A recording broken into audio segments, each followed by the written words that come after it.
উত্তরবঙ্গগামী যে সমস্ত ট্রেনগুলো আছে সেগুলোতে আসলে ছাদে ওঠার একটু টেন্ডেন্সি আমরা অন্যবার আমাদের অভিজ্ঞতা থেকে লক্ষ্য করেছি। আমরা চেষ্টা করব যেন ছাদে না উঠতে পারে। যাত্রীদের নিরাপত্তার বিষয়ে আমরা সবসময় ব্যবস্থা নিয়ে থাকি, এবারও আমরা সেটি নিয়েছি এবং গতবারেরটা পর্যালোচনা করে যেখানে যেখানে আমাদের ডেফিসিয়েন্সি ছিল বলে আমরা মনে করছি, যেমন ছাদে ওঠা, এটা যাত্রীদের নিরাপত্তার জন্য হুমকি স্বরূপ, তাই না? ঠিক আছে, এই ব্যাপারটি আমরা দেখবার জন্য আমি টিকটকে আলোচনা করেছি যে আমাদের রেলওয়ে নিরাপত্তা বাহিনী থেকে শুরু করে আমাদের জিআরপি যারা আইন শৃঙ্খলা বাহিনী অন্যান্য যারা আছেন তারা তৎপর আছেন। কমলাপুর রেল স্টেশনে ঢুকবার ক্ষেত্রে আপনারা জানেন যে ওখানে একটা কেওস হয় প্রত্যেকবার, এখানে আমরা সেটাও ঢাকা মেট্রোপলিটন পুলিশের সঙ্গে আমরা মিটিং করেছি, আলাদা করে চিঠি দিয়েছি, তারা ওখানে বাইরে পুলিশ মোতায়েন থাকবে।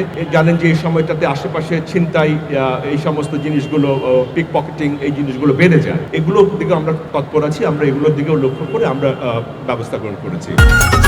ঈদ লাগছে মনে, খুশির জোয়ার সবখানে, আর ঈদ লাগছে মনে, বিকাশ পেমেন্ট সবখানে।